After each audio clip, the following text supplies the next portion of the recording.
on this, at least not right now. No, not right now. Maybe Someday. in the future. Maybe in the future. I'm glad you brought the PFD though, because I was actually going to segue into our next segment, which is the topic of universal basic income. It's been raised on the presidential campaign, especially with the rise of Andrew Yang. I want to get you guys' thoughts on that. Has the PFD been a curse? Yes, the PFD, front dividend, for those that don't know. Has it been a curse for the state as far as politics goes? Because it's kind of holding up our legislature right now. And would it be wise to implement it on the national level? Professor Nabors. Yeah, well, PFD has been very effective in rounding up political support from the people to keep on pulling oil out of the ground. I mean, essentially, PFD has bought votes from the people of Alaska to continue with oil exploration and production, and to continue to depend on oil. So in a way, it's kind of, I mean, I'm not in political office right now, so I can afford to use inflammatory language. In a way, it's kind of like this massive bribe.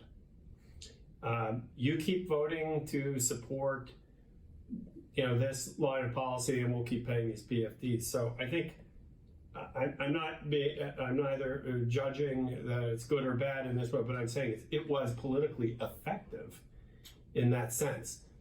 In terms of what it does for the people of Alaska, I'm not so sure that it really has helped us that much, because my guess is it's probably driven costs up, prices up. So that money, even though it's gone right into people's pockets, I suspect that it is also across the board inflated prices. And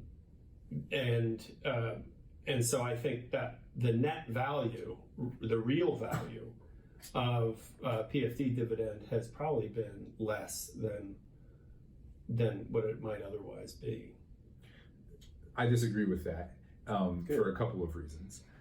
There was an ICER study done not too long ago, which I'm sure Professor Nabors is familiar with, that indicated that the PFD was an extremely effective policy at reducing sort of the most abject poverty. And here in Anchorage, I remember a couple years ago, I was at this homelessness community meeting, and I was talking with some of our policy experts there, and they said that October and November are usually the time when the number of people experiencing homelessness on our street is the least, because they get the PFD and they use it to stay in an apartment or at someone's house as long as they can, right? So I think it's been a very effective policy and a net positive for the state. I think UBI could be an effective policy nationwide.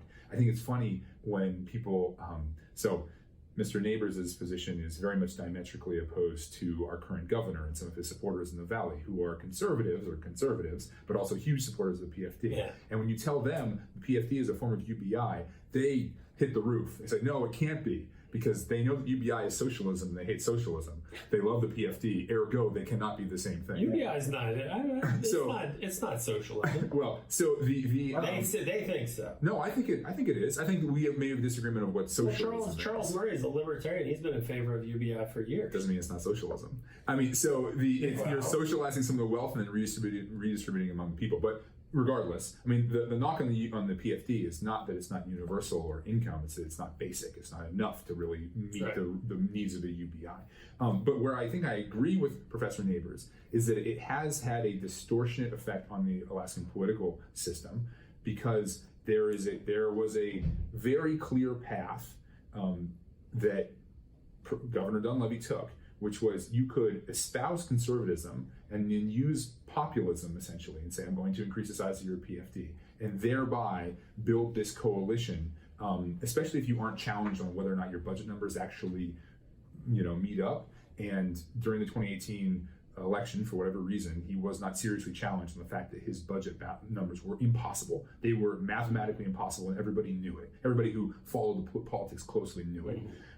And so he was able to win election, But now we see this incredible, chaos at the state level because he promised things that are fundamentally impossible, right? And so in that sense, it's not so much the PFD program's the problem. It's that I said two things. One is that we dropped the income tax when we dropped the PFD. And that was something that Governor Hammond was opposed to. And I think that has caused a lot of problems. And then second, it's the sort of venal nature of politicians. I think politicians have abused this program, even though the program itself, I think, could have worked in a better way and does work in a good way. Don't you think it's a little inevitable that it will be used politically?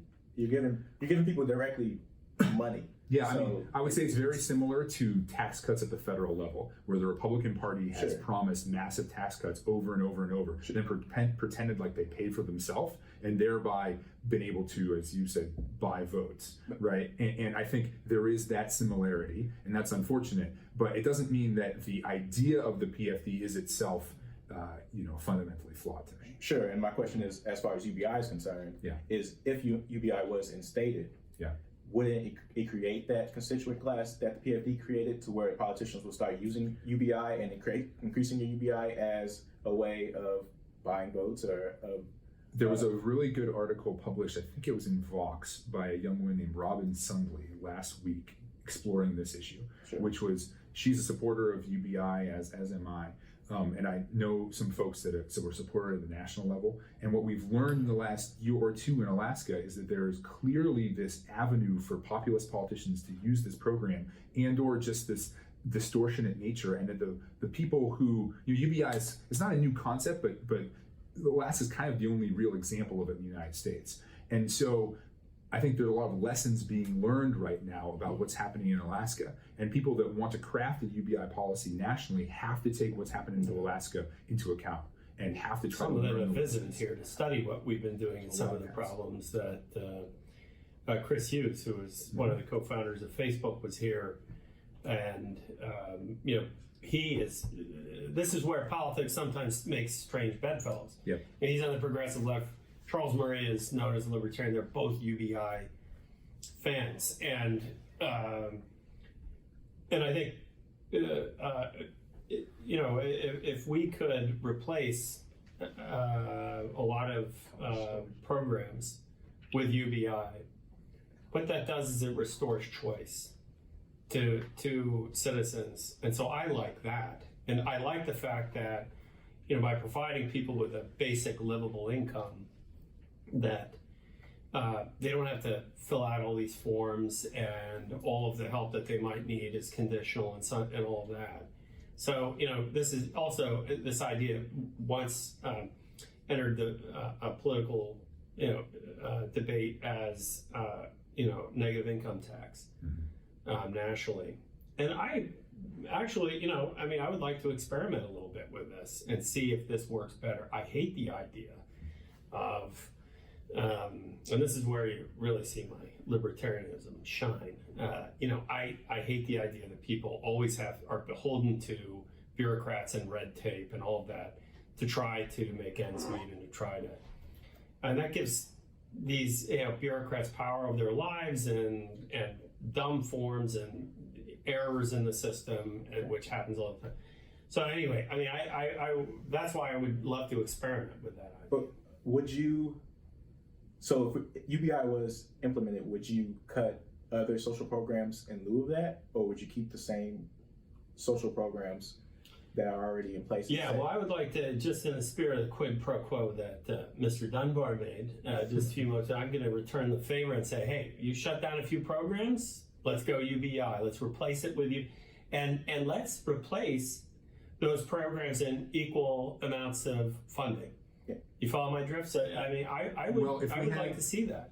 If we had universal health care, a lot of these programs would get a lot less expensive and a lot less complicated. So that would be one way to help you get there. Have Medicare for all or something equivalent to that. And you don't have to fill out a bunch of forms and prove that you're at this income level or prove this or that. It's just like places like Japan, Germany, Australia, where I'm a citizen, so I can have universal health care. Then we can lower overall costs and we can use those savings to have a UBI. How about that? Is this show going to be an hour? Because I think now we have something to really find out.